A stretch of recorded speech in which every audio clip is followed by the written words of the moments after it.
Hey, welcome to The Explainer. Today, we're going to pull back the curtain on the secret battles for control that are happening inside the world's biggest companies.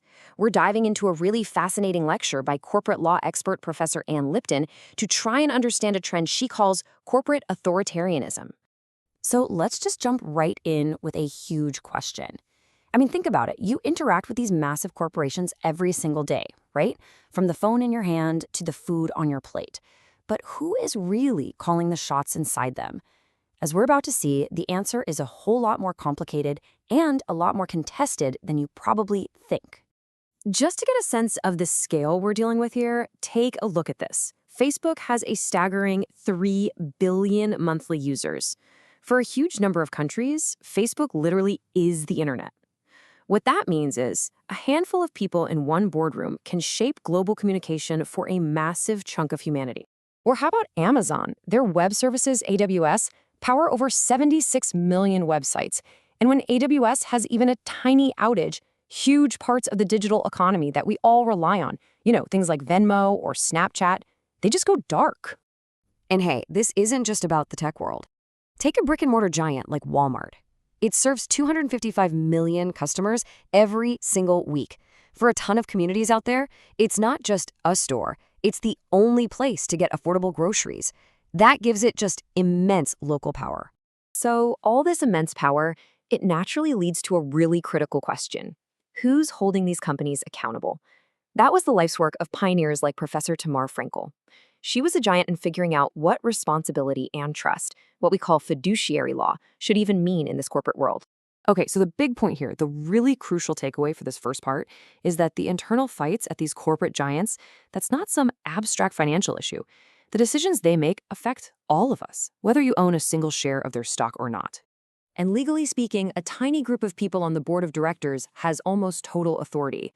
They're protected by this powerful legal shield called the business judgment rule. Basically what it means is that courts almost never second-guess their decisions. It makes them immune from getting into trouble for anything except the most extreme, outrageous choices. But hold on a second. What about the people who actually own the company? The shareholders. Don't they get a say? Well, if you look back at history, it's a very, very different story. For a really long time, your average everyday shareholder was just completely powerless.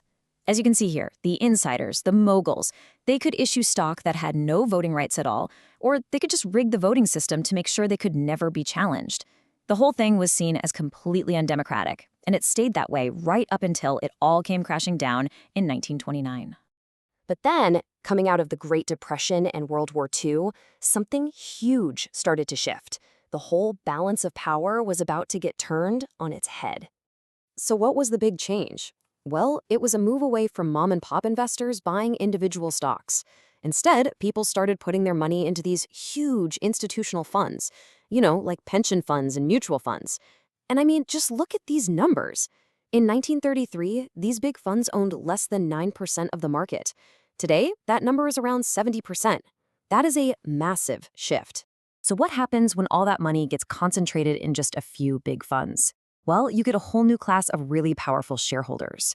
For the first time ever, they could team up to form huge voting blocs, they could fund activist campaigns, and they could use new tools like shareholder proposals and these proxy advisory firms, which basically tell funds how to vote, to finally actually challenge corporate boards. Okay, so shareholders finally have some power, right?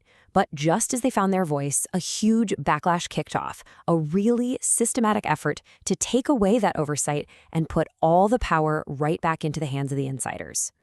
And here's one of the cleverest tactics they use, the dual-class shares structure. You see this with tech giants like Google and Facebook. It's a pretty simple idea, really. A founder's share might get 10 votes, while a share that you or I buy on the stock market gets only 1. This locks in the founder's control no matter how much of the company they actually sell off to the public. And in recent years, this has become an all-out war on that shareholder toolkit we just talked about. You've got proxy advisors being investigated, even called potential and national security threats. Rules are getting changed so companies don't have to report their financials as often.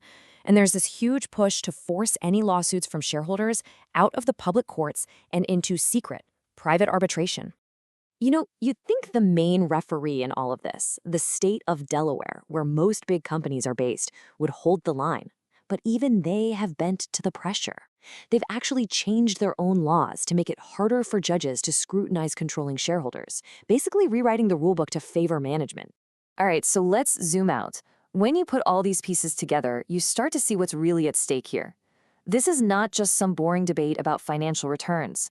This is about whether we have any kind of separation of powers in our economy, or if we're just heading toward a system of completely unchecked corporate authority. And you know what's wild? This is not a new fight. You can go back over 100 years ago, to the end of the First Gilded Age, and leaders like Woodrow Wilson were saying the same thing. A democracy just can't run its economy like a monarchy. The whole idea was that this kind of concentrated, unaccountable economic power is just fundamentally at odds with a democratic society. And that brings us right back to today, leaving us with a really critical question for our time. For decades, the primary check on corporate power, as flawed as it might have been, came from shareholders. So as all those mechanisms are being systematically taken apart, we have to ask, if the owners can no longer hold these massive corporations accountable, then who will?